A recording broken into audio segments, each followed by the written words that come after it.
తెలంగాణ రాష్ట్ర ప్రజలకు ఈరోజు మరి అందరూ కూడా సంక్రాంతి పండుగను మరి ఎంతో సంతోషంగా ఘనంగా ప్రజలందరూ కూడా జరుపుకున్నారు. అందరికీ కూడా శుభాకాంక్షలు తెలుపుతూ ఉన్నాము.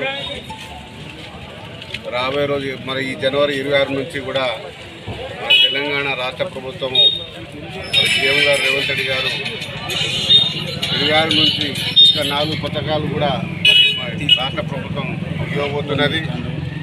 ఈరోజు తెలంగాణ రాష్ట్రంలో ఉన్నటువంటి రైతులకు కూడా అన్ని విధాలా కూడా మరి రాష్ట్ర ప్రభుత్వం మరి రేపు 26 నుంచి కూడా రైతు భరోసా, మరి పేదవాళ్లకు రేషన్ కార్డులు, ఇందిరమ్మ ఇళ్ళు, మరి అనేక విధాలుగా ఇచ్చినటువంటి హామీలను కూడా ఒక్కొక్కటిగా నెరవేరుస్తూ ఈరోజు రాష్ట్ర ప్రభుత్వం మరి ముందుకెళ్తా ఉన్నది.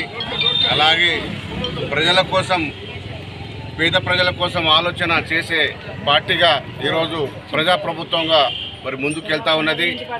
అందరూ కూడా ఈ రాష్ట్రంలో పేద ప్రజలు అందరూ హ్యాపీగా ఉండాలని, అందరికీ సుఖ సంతోషాలతో ఉండాలని చెప్పి కూడా ప్రభుత్వం మరి ముందుకెళ్తా ఉన్నది. కాబట్టి అందరూ కూడా రేపు రాబోయే రోజుల్లో స్థానిక ఎన్నికలు జరగబోతున్నది.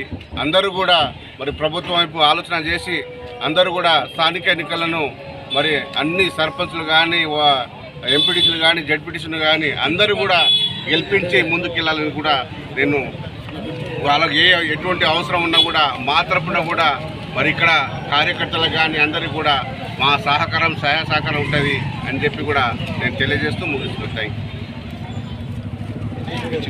యూ.